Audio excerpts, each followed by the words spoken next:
All right, thank you. Hello, everyone. My name is Nicholas Hamisevicz. I'm the Director of Research and Academic Affairs at the Korea Economic Institute in Washington, D.C. It is my honor to be moderating this panel entitled It's Complicated, Making Sense of China's Relationship with the Two Koreas.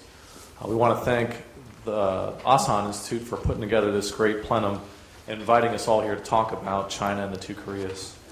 You know, we've already heard a little bit this afternoon about some of the complications we have on the Korean Peninsula in our first plenary session, and we have difficult relations with the two Koreas, and then we add in all the other countries involved, especially a rising China, and that's what we're talking about here today.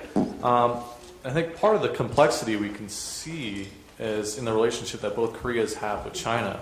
You know, China being the number one trading partner for both South Korea and North Korea, and then North Korea having a treaty, some sort of a treaty alliance with China, and South Korea trying to have a strategic partnership with China. And so these two economic and strategic relationships that both countries are trying to have with China and how they go forward with these issues. And so even with these connections, there are uncertainties of what these relationships really mean for the countries involved and how the connections will actually work to create better peace, stability, and actually some economic growth, continued economic growth in Asia.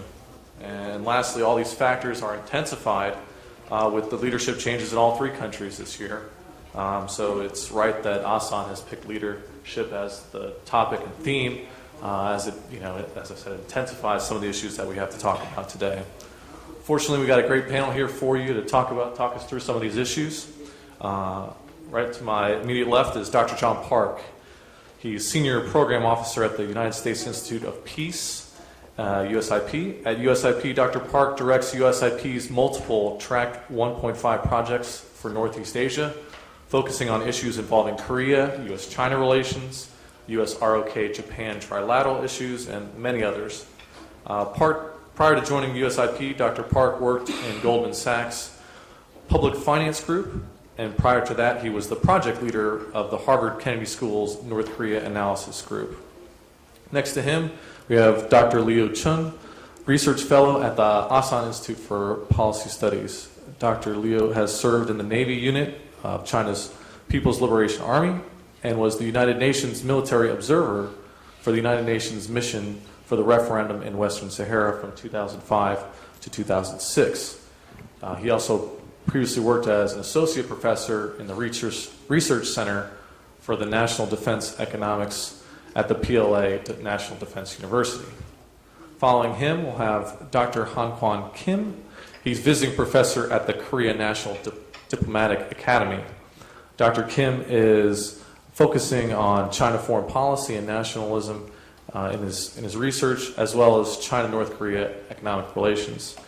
He's held a postdoctoral position at Tsinghua University, and he is the author of numerous articles on history, nationalism, and economics in Northeast Asia. And all the way at the end, my colleague at the Korea Economic Institute, Dr. Abraham Kim. Dr. Kim is the vice president at the Korea Economic Institute, where he's been there since May 2010. Prior to that, he was the research manager of government services and the lead Korea analyst for the Eurasia Group.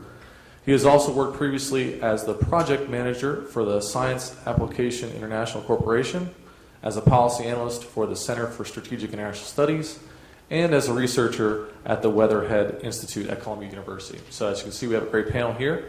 We'll just go down the line, 10-minute presentations each, and then we'll open up for a discussion and Q&A with all of you. So Dr. Park, start us off, please. Thank you very much, Nicholas. And my thanks to the Asan Institute for putting together another great conference. I was here last year, and it only seems like yesterday. And it's amazing how these conferences are occurring on a regular basis, but running so smoothly.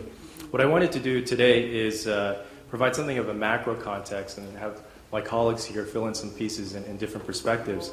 But wanted to frame this from the perspective of a strategic approach among the three countries and almost view it as a triangular relationship. So the three areas, the first I'll be looking at South Korea's sunshine policy. The second is what I term as Beijing sunshine policy with Chinese characteristics. And the third part, looking at the implications for the three countries involved.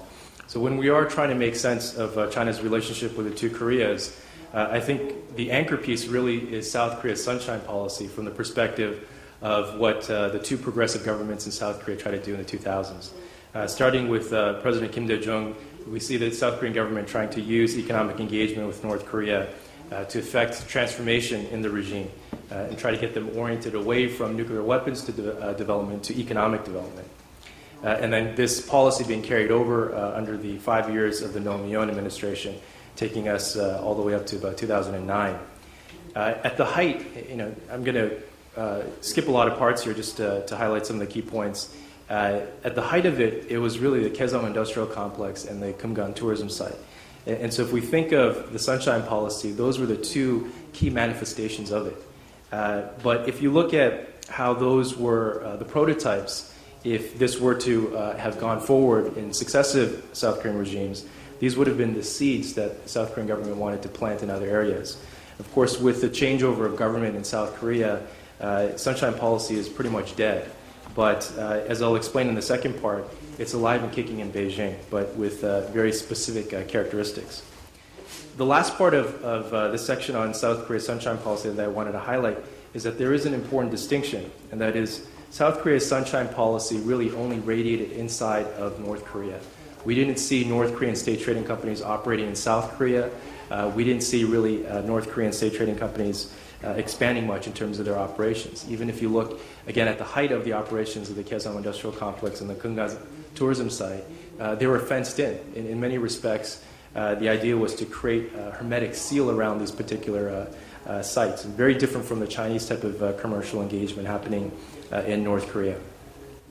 So moving to the second part of Beijing's sunshine policy with Chinese characteristics, it's interesting to note in a lot of our engagement with Chinese government think tank analysts who've been looking at North Korea, it's very impressive in how thoroughly they've studied the engagement policies of other countries as a way to distill lessons learned and try to draw insights in terms of how China can interact with North Korea effectively. And among the various policy critiques and reviews, three stand out. So clearly South Korea's sunshine policy in terms of how it laid a very comprehensive framework for using economic engagement to try to get the North Koreans away from, as I mentioned earlier, nuclear weapons development and more into this area. Tremendous work that needs to be done with the area of economic development. The second was the U.S.'s agreed framework during the Clinton administration. In this area of building trust, and something that I think Chinese analysts have been very careful to analyze, the lack of trust, in some cases the deep mistrust. The agreed framework was this comprehensive approach to try and build this trust in an incremental step-by-step approach.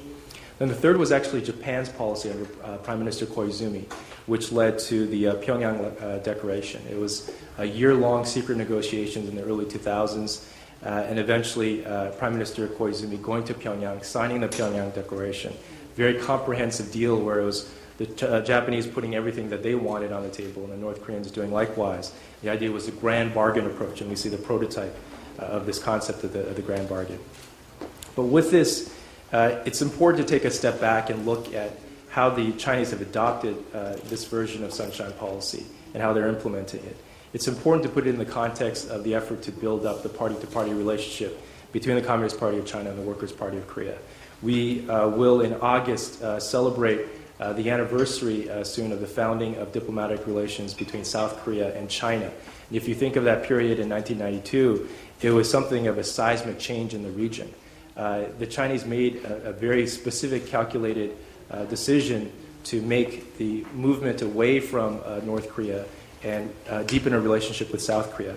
And if you recall in 1989 and how China became this pariah on the international stage after Tiananmen and the economic reforms domestically were petering out, having the South Korean assistance, specifically in the area of about $2 billion of trade credits, but most importantly, the South Korean help for the Chinese getting the Asian Games was very important, rehabilitating China on the international stage.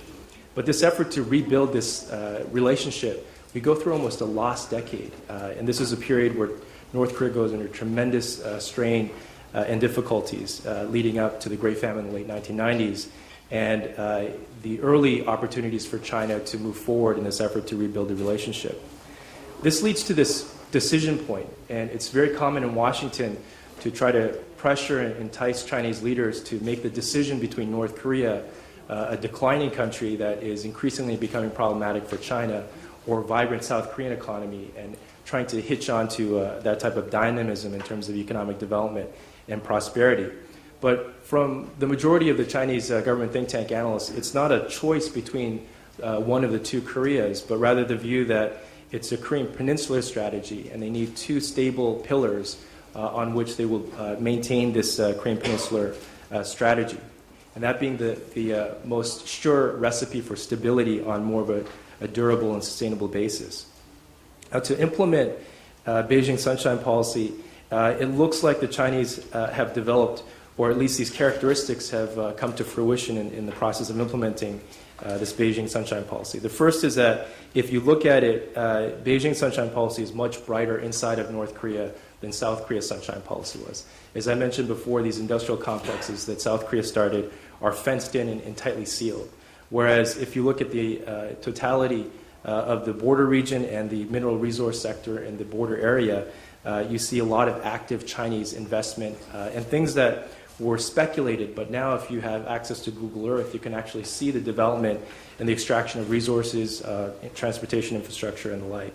The second is that if you look at the other aspect, Beijing Sunshine Policy shines both ways, inside of North Korea, but also on the mainland. Increasingly, North Korean state trading companies are setting up operations inside of China. The unintended consequence of this phenomenal economic success story in China is that foreign companies are coming to China not to import, to bring their goods to sell to the Chinese market, but to set up factories. And they're setting up factories to produce products with the same specifications in their home markets for the Chinese market. And so with that, if you look at some of the industrial equipment and other things that might be even categorized as dual-use technology, North Korean state trading companies merely have to go across the border, do deals with private Chinese companies, and as a result, their procurement and sales networks are becoming that much more durable and quite strong. The third part, this characteristic, as I mentioned, the party-to-party institution building, and the recognition that as much as the Communist Party of China is encouraging North Korea to do economic reform, the recognition that the institutions aren't there in North Korea, and that for North Korea to be in that position to carry out Chinese-style economic reform, the institution building being a critical capacity-building activity. The fourth characteristic is that there's no direct linkage between this type of commercial activity between China and North Korea with denuclearization. As I'll explain in the implication section, that is in a separate second track for the Chinese, and that's through the six-party talks, which frankly have been, in many respects, de-emphasized because of this Chinese priority on stability of the regime and doing a lot of the institution building between the two parties. And the fifth characteristic is that there's no time limit. There will be no voting out of the Communist Party of China, as there were in other capitals, and as we saw changes in terms of these different countries' approaches to dealing with North Korea. Let me move to the final section here, looking at the implications for the three capitals. For South Korea, the South-South divide is getting deeper, and this is something that I think we see different manifestations. But as it translates into the lead-up to the presidential election here, it'll be interesting to see if the early signs of this develop even more, which is a debate on who lost North Korea. The conservatives can point to the progressives, and from their perspective, view the Sunshine Policy as having laid some of the openings and foundations for the Chinese to come in and accelerate this type of activity. From the progressives' point of view, the criticism against conservatives will be that it's the direct result of the hardline policies of this administration that led to North Korea reluctantly going into the arms of the Chinese. But both sides have ample ammunition. This is where potentially it can become very corrosive, even more so, and already this very deep South-South divide. The second area is the increasing prioritization in South Korea of the concept and the doctrine of proactive deterrence. Excuse me. This is a direct result of the provocations of 2010, the two major North Korean provocations against South Korea. Excuse me. But tied with this is the South Korean insistence that South Korea can control escalation. If North Korea were to launch another provocation, South Korea would respond, but do it in a manner that escalation doesn't get out of control.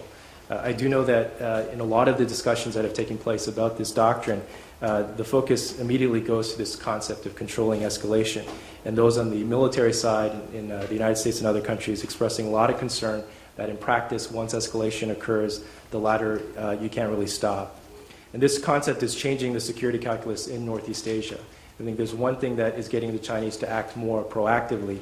It is a concern that South Korea will react to a future provocation, and we will see the spiraling of tensions.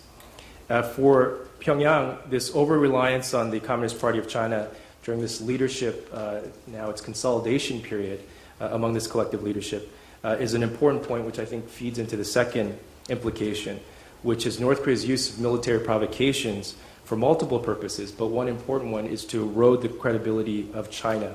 If you look at the fierce debates and criticisms coming from Washington towards Chinese leaders to do more, to rein in the North Korean ally, in some cases President Obama calling President Hu Jintao directly saying China should not be so willfully blind in terms of what's happening. Those are direct hits on Chinese credibility and Chinese image. And as North Korea continues to do things along the lines of military provocations, it puts China increasingly in this very difficult position. Let me conclude with the Chinese part of all this.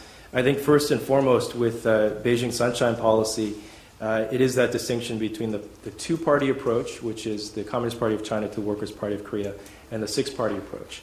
The two-party approach now is the clear priority, and the distance between these two tracks is getting wider. And with that, the different types of pressure points that we've seen, or even enticements to get the North Koreans back to the six-party talks table is increasingly being eroded, leading to some to even claim that the six-party talks are now, in fact, dead. The last part, the unintended consequence of this two-party approach is that unintended consequence specifically in the areas of North Korean state trading company activities inside of China. As a result of the two-party approach, as well as the broader economic sanctions enforced by other countries, North Korean state trading companies are increasingly doing business with private Chinese companies. Private Chinese companies are aware of North Korean state trading company difficulties, and the increasing demand for high and higher commission fees are creating an incentive structure that is, I think, fueling a lot of the commercial activities.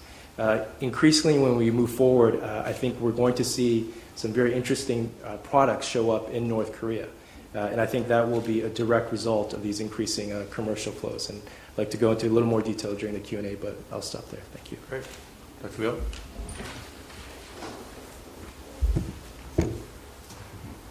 Thank you for the director. And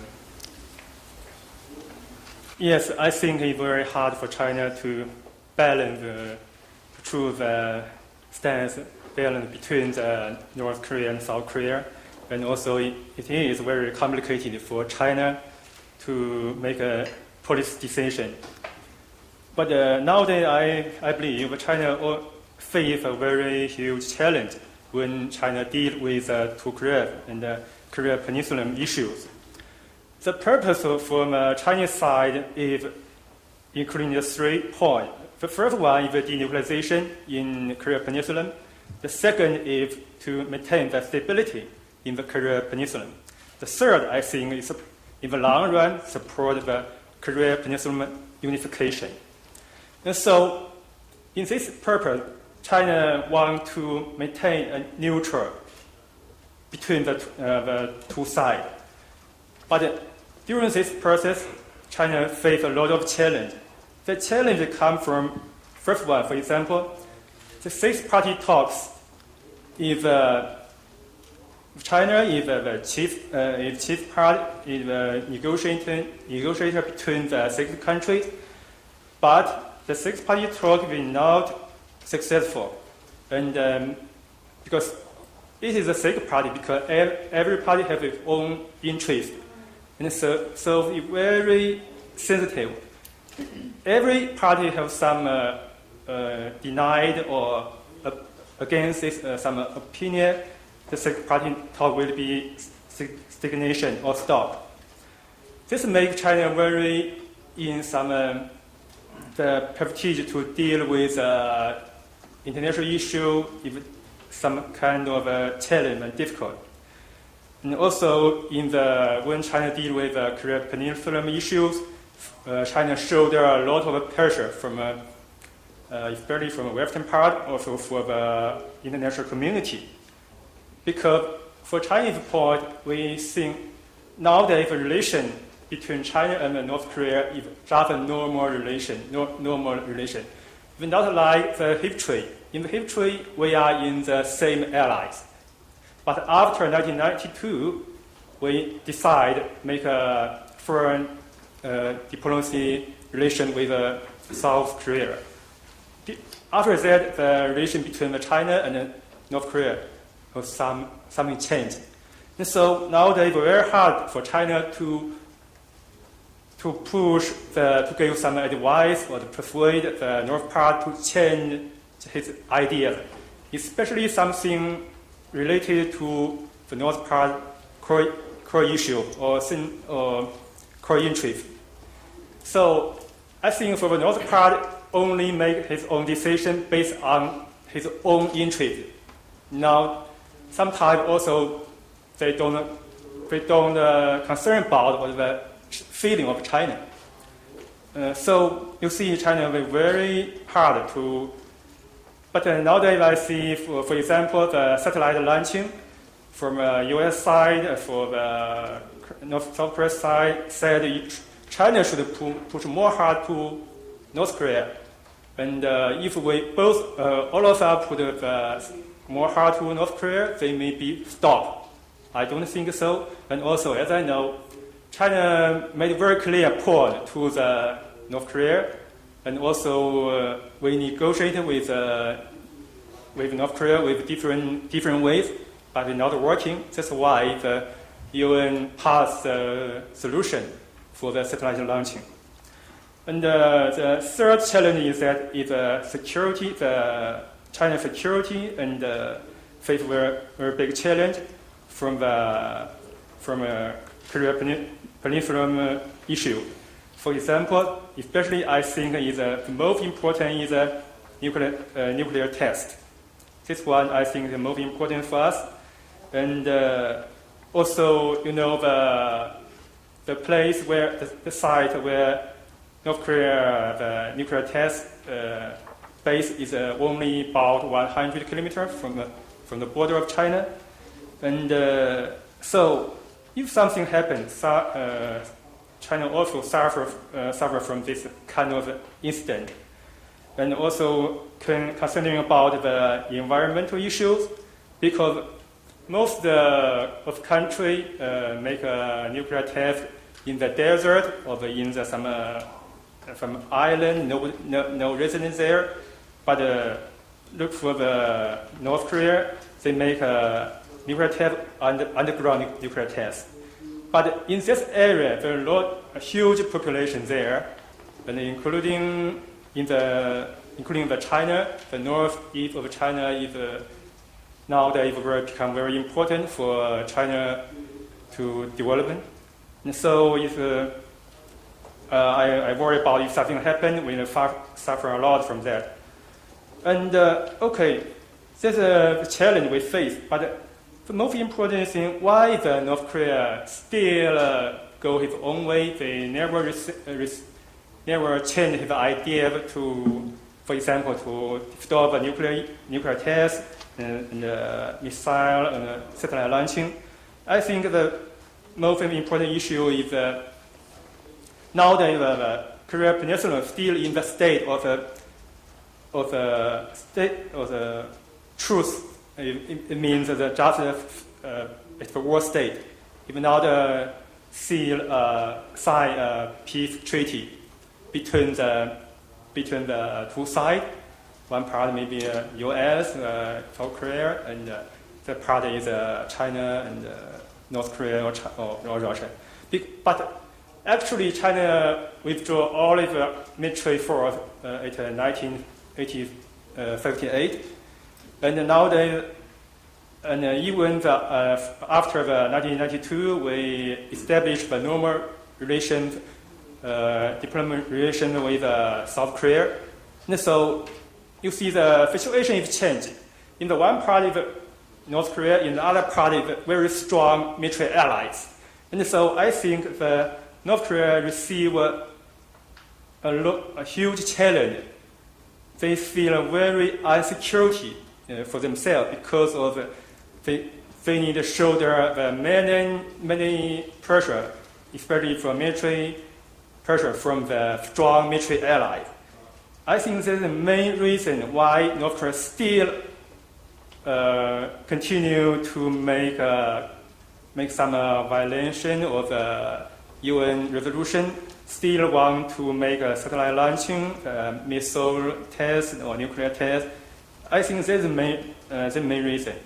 And actually, somebody will say, okay, they only want to play card with U.S., with South Korea. They are thinking about the economic issue. They want to get some economic support or money, something like that. I don't deny this, but I think the main issue, the most concern about the security issue.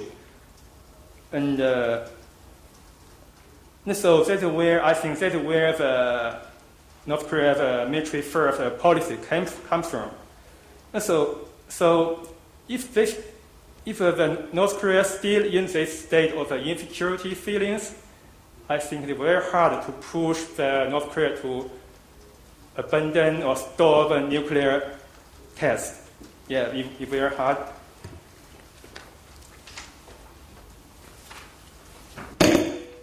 Sorry. And so what does China will, when the international community will do in the future? First of all, I think for the international community should support the unification, in the long run, unification of Korean Peninsula. I believe in the future, the Korean Peninsula will be and should be and must be unification, because both sides have a very strong desire to unification. And also, I observe they try many ways. There are some sunshine policy, and so there also some confrontation policy, something like that. Yes, but nowadays maybe we think there is no solution, no more solution, because we try a lot of ways, it will not work. And especially for the sunshine policy, I know that for South Korea side, they put more than 10 years sunshine policy, but the result is that someone say it will bring about the nuclear weapon, nuclear test. So we feel very, very sad about this issue happen. So, but I think the failure about the reason of the failure of the sunshine policy is not because the sunshine policy itself. It is because we now to reduce the insecurity feeling of the north side. And so I also noticed that from U.S. Put the North Korea in the bad name list. And so they also remind North Korea we're still in some insecurity state. So it not work. That's why after that, North Korea continue to make a nuclear test and continue to against the UN resolutions. Even China also one of them to prove these resolutions. And how about the future? I think in because nowadays leadership change in the Korean Peninsula, also in China, I think for the new leadership must be looking for some new way to deal with this kind of issues. And I think the major way, I think, is should looking for some way to engagement, and should find a new way, not only from the military side, but maybe also we can looking for some another way. For example, we can make some okay. I think it should be leave the door open for the future North Korea new leadership, because Kim Jong-un stayed more than 7 years in. Yeah. Okay, I keep it short. So I think there is some also after Kim Jong-un become a new leader, there also something change. We should give some encouragement in future. I hope there will be some change happen in future. Okay, thank you. Great. Dr. Hankwon Kim. Thank you very much. Hello, everyone. My name is Hankwon Kim from Korean National Diplomatic Academy. First of all, I'd like to say thank you to Asan to set up this wonderful conference. and I'm very happy to hear with wonderful panels here. And this session is especially designed to talk about China's relations with the two Koreas. I believe my role in here is talking from the South Korean perspective, and especially I will talk about China's foreign policy field and how South Korean society understand or accept it in these days. Recently, Chinese foreign policy toward a Korean peninsula has been considered as a very complicated puzzle by South Korean peoples, especially after they are watching China's North-favoring reactions to the series of North Korean military provocations, such as second nuclear test in 2009 and sinking Cheonan warship and bomb shelling over Yeonpyeong Island in 2010. At the time, many South Korean people expected that China will be sided on South Korea and pose against North Korea. But in reality, China's reaction was not very different. China's reaction was very different from South Korean people expected. Then South Korean people got an image that they have very difficult to understand China's foreign policy toward two Koreas, and they sometimes misunderstood what are the big picture of China's foreign policy toward the Korean peninsula. In my understanding, there are three major elements to explain this phenomena. The first one is South Korean people faced a lack of understand new China. South Korean people, they have an image of old China's ancient China's dynasty. For example, South Korean people has a hard time to understand Chinese foreign policy are very different from that of old one. For example, when they deal with two Koreas from the China's perspective, they have to take the very progressive foreign policy factors rather than they took more the old empire standards or duties or justice, those things. But in the recent time, South Korean people has to eyewitness their how do they apply their pragmatic factors to their Korean peninsula policy, and they see especially after the North Korean provocations. In my understanding, in the long term and big picture of China's foreign policy toward Korean peninsula has been clearly established and is rarely changed. But they sometimes change their short-term strategy according to the changing factors in the regional politics. Secondly, for these changing factors in the regional politics, there are many different national interests from the neighboring countries occurred in the regional stability, and Chinese government sensitively to react these factors. For example, probably U.S. return Asian policy will be the best example. When U.S. government enhance their alliance with the Asian Pacific countries, such as Japan, Australia, the Philippines, and South Korea, the North Korean strategic values to China has been raised. And China's government has to change their short-term strategy to Korean policies under these circumstances. And probably another good example will be the India's successful long-range missile test happened last week. They called Agni 5. Many experts see this test and they said that they analysis that probably these Indians' long-range missiles are aiming to China. Therefore, Chinese government will have to enhance their relationship with Central Asian states as well as North Korea to break out possible containing China situation. And the third one to make South Korean people to have an image Chinese foreign policy is very complicated is the Chinese trilateral or multilateral mechanisms of their Korean policymaking process.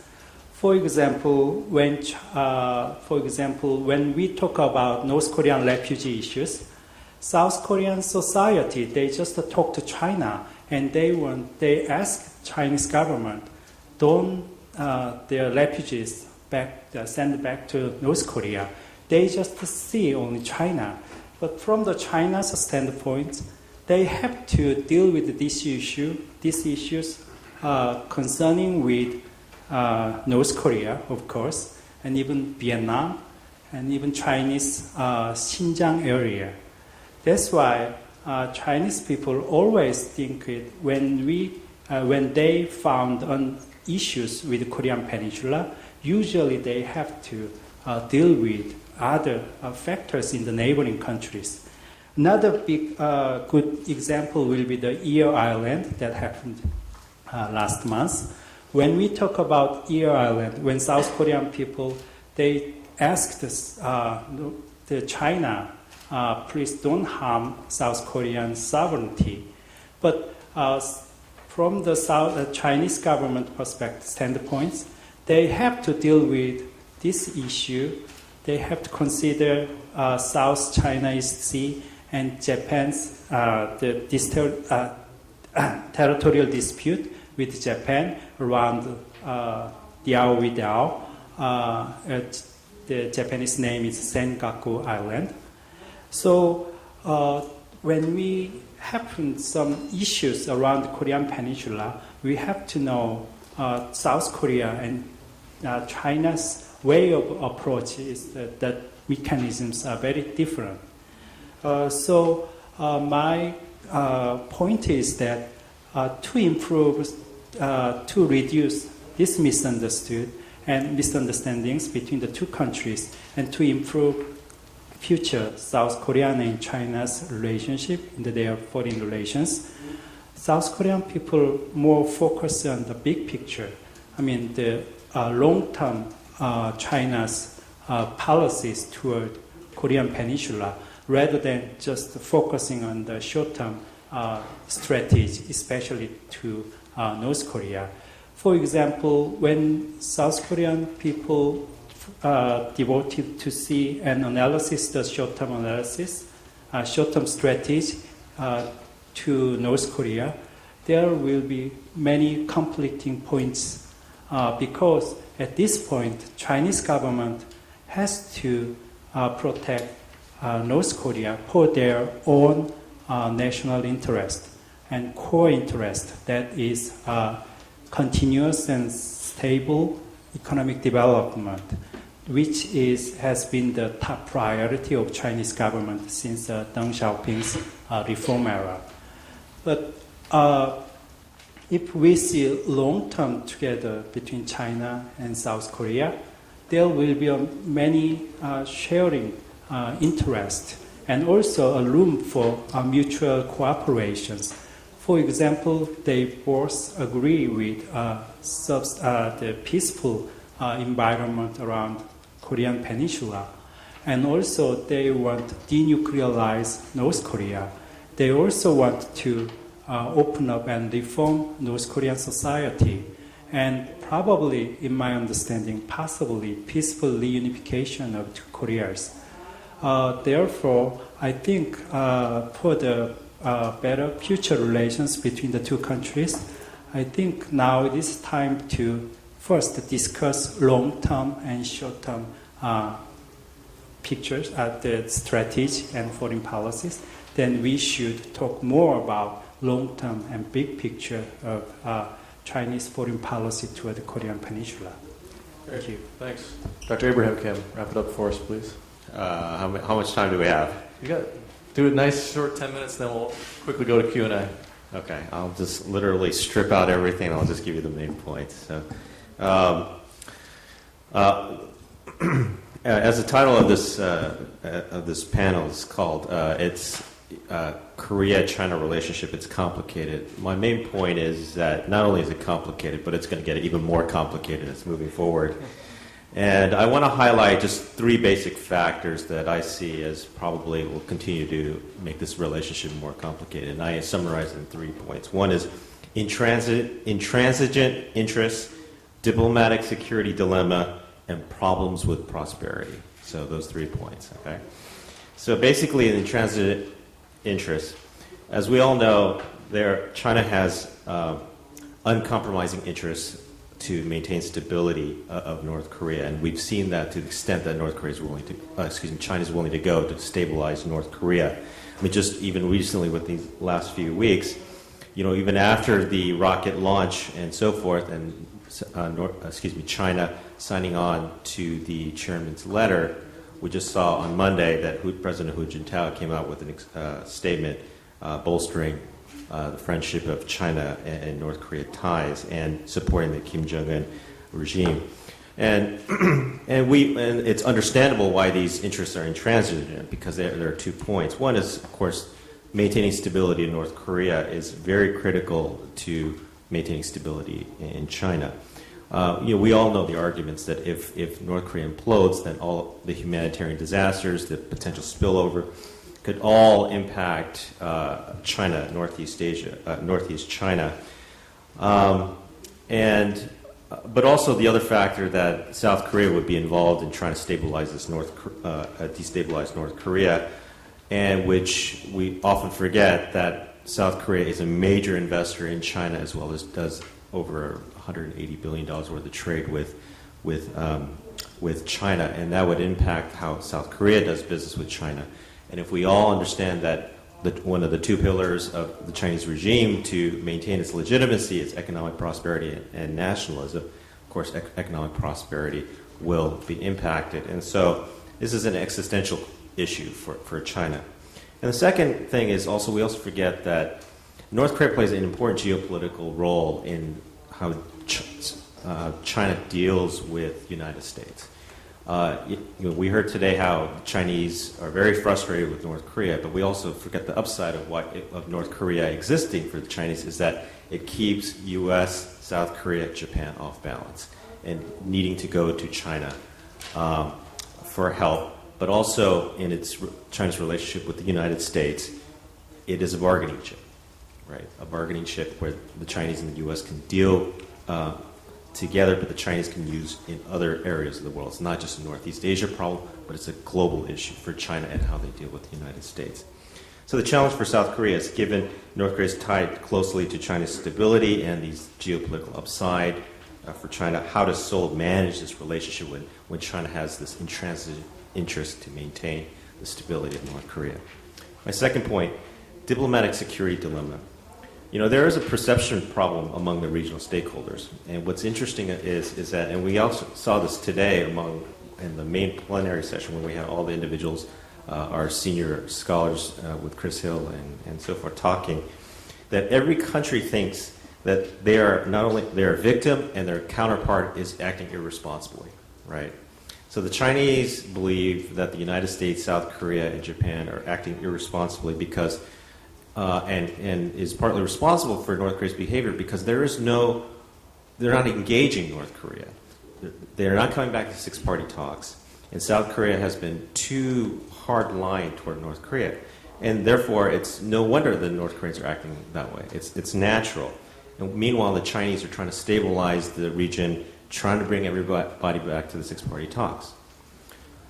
On the flip side, the U.S. and South Korea and Japan are looking at China and saying, well, they're acting irresponsibly because they're enabling North Korea and providing economic support and creating a moral hazard for North Korea, because essentially North Koreans can behave the way they want, but they ultimately know that they won't be held responsible. Therefore, so the international community looks at China and saying they're acting irresponsibly. So rather than all the neighboring countries working together as a unified front in dealing with North Korea, we have what I call a diplomatic security dilemma, right? So everyone's acting in their own interest to protect what they think is to stabilize the region, but by acting that way, they're actually creating more instability in the region, right? And they're all feeling insecure. But the danger of this is North Korea is fully aware of these dilemmas, and therefore they're taking advantage of this situation. So the question is how does South Korea manage its relationship with China when all the regional players have such divergent views on how to deal with North Korea and restoring stability?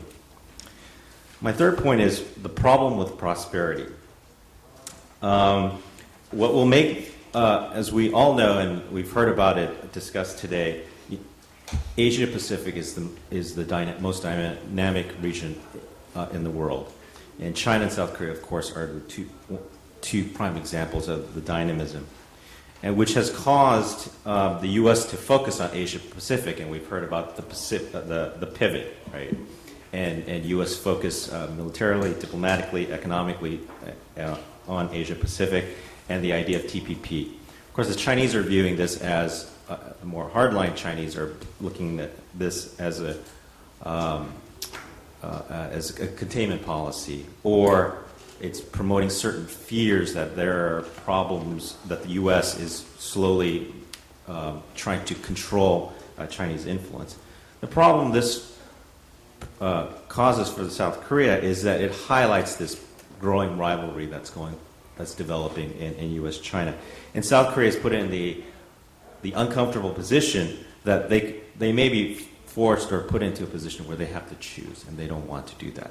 And therefore, it's South Korea's largest economic partner and South Korea's most important political partner increasingly becoming more competitive. And South Korea having to navigate between these two is going to be creating a potential problem. And then just finally, my final point here, part of this prosperity argument is that increasingly as we move forward, South Korea is an economic powerhouse. So is China. But the problem is you have China's relationship with South Korea is both a collaborator, economic interdependence. They're going to be a competitor. And then to close out the third C is they're going to be a cutthroat, right? Basically, China could potentially be a long-term threat economically to South Korea as well. And having to work with a country that has all of these elements and these nuances in their dealings is going to be a challenge for them. And so with that and how to navigate all these challenges will be some of the reasons why this relationship will be not only, it's not currently complex, but will be more complicated in the future. Thanks. Nice. Thank you. Well, our panel's called It's Complicated, and it's complicated because we only have, Asan wants to feed us for dinner, so we only have a couple minutes to do Q&A. So let's do, I need nice, tight questions and nice, tight answers, okay? So we'll start right up here in the front. The microphone's coming right here for you. Thank you, Simon Long from The Economist. I had quick questions for Dr. Park. Firstly, when you were describing Beijing's sunshine policy, I take it then that you disagree with what Chris Hill and the others were saying in the earlier session, that the bilateral trade is sort of out of Beijing's control now. You see this as a deliberate strategy. Secondly, you mentioned that one effect of North Korean military provocations is to diminish China's credibility, which seems true, but I understood you to say that was part of the reason for it, which I didn't quite follow. Why would North Korea want to diminish China's credibility? Sure. On the first part, the effort to stabilize the North Korean regime and focus on the economic development has opened a door inside of China, basically saying that to do business with a North Korean state trading company is okay, and it's actually encouraged. But North Korean state trading companies do the spectrum of activities from resource trade to illicit activity. And so when you open up that door, it's not like you can filter and only take the legitimate type of activities. In practice, everything is now taking place in China. In the border region, there's a drug problem. North Korean pharmaceutical factories no longer have markets to export to. And so increasingly, it's becoming a part of the problem in the border region. And you also have the issues of counterfeiting. Now there are reports that North Koreans are counterfeiting the Chinese currency. So these are all headaches and dirty laundry that the Chinese don't want to air. Very rarely do we hear about this, but this is a growing problem. So while other speakers have mentioned certain aspects, I don't see it as an either-or absolute, but a part of almost a distribution in a pie chart type of thing. With respect to the complicated aspect of North Korean use of military provocations to put the pressure on China, right now the over-dependence of North Korea on China creates a situation where North Korea can't do the traditional playing one country off the other. The other countries are actually united in dealing with North Korea. In some cases, China is the odd man out. But in this particular instance, you have the focus on how the over-reliance, I think, is creating the necessity for this broader concept of pushing back and putting China in the difficult position. So it's almost China has to pick up the pieces, has to pick up the turbulence. And in doing that, creates a little bit of difference in breathing space for the North Koreans. All right, other questions? Right here, second row.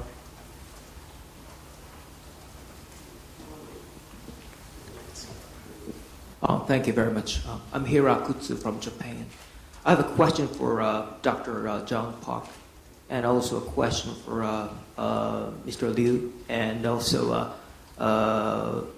Dr.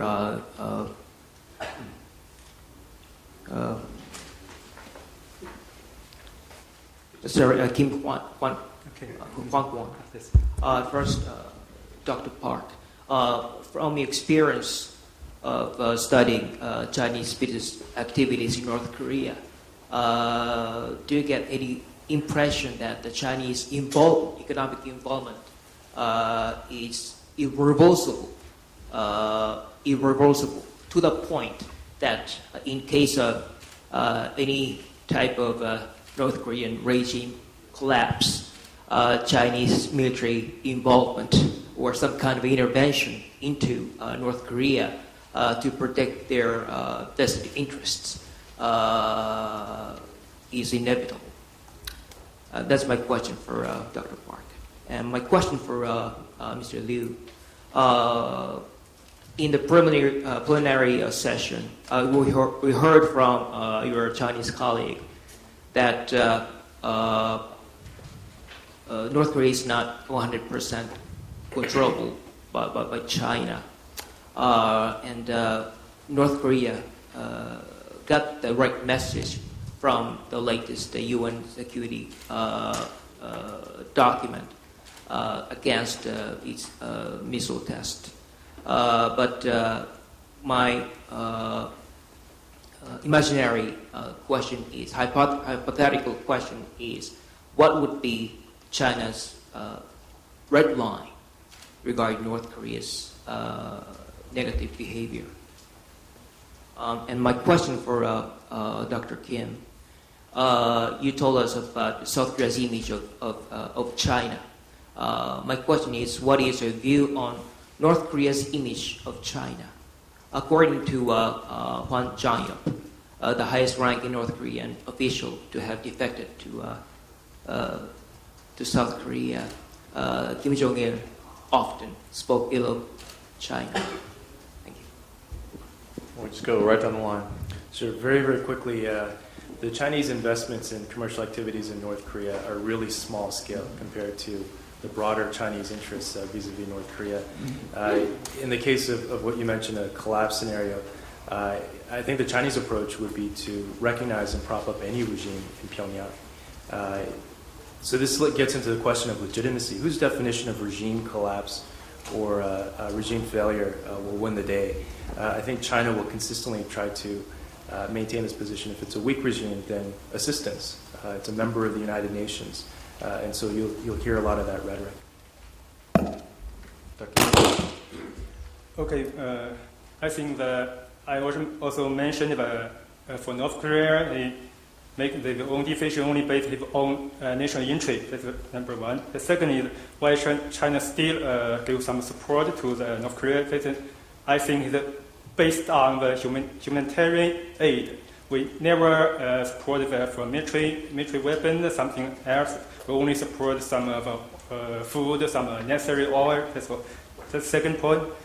The third one, I think, is even necessary for China to give some economic support to the north side, because I think if North Korea collapses, the first suffered will be the South Korea, not the China. But anyway, we are in the same boat. We suffered. I think in the future, the only way we can choose is that if we hope that North Korea make some change or reform, and after that the economy will keep development, and after that narrow the gap between the south and the north side step by step in future will be the unified. That's all. Thank you. To answer your question, I'd like to explain these nationalism factors. For example, South Korea and North Korea, they share Korean nationalism based on their histories. And I think also China has the same nationalism called Zhonghua nationalism. And China, in my understanding, China, South Korea, and North Korea have their own national feeling of being victimized by big powers. China's big powers probably be the Western powers during their experience during the century of humiliation from after the Opium War to until the establishment of People's Republic of China in 1949. In the light of this, South Korea and North Korea has a big power phobias or the very similar national feeling of being victimized by big powers. And South Korean and North Korea's big powers probably includes China. So, according to the nationalism of Korean people, they have a part of distrust China. And now you just mentioned about Hwang Jang-yeop. I think North Korea, this is a very big dilemma that they have to politically and economically depend on China, but under the undercurrent, they have a big distrust against China. I think South Korea probably not that much high, but we have a kind of same distrust against China, according to depend on their Korean nationalism. Great. Any other last questions? I think for Dr. Abraham Kim, you talked about intransigent interests. Do you see it the same way with Dr. Hankwon Kim, where their long-term, those intransigent interests might decrease a little bit, or is it intransigent interests the whole way, or any way to shorten that time frame up? Well, I think these, as I mentioned, I think the fact that some of these are structural. The fact that North Korea sits on the footsteps of China and any kind of instability there will spill over will always be a concern. And so I think those kinds of things will not change regardless of time. In terms of geopolitical, I think that,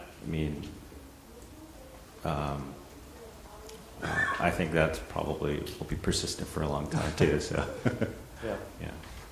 Nice. Well, I think Asan's ready to feed us, so please join me in thanking this panel for this great discussion. Ladies and gentlemen, this concludes our sessions for today. For those of you who are going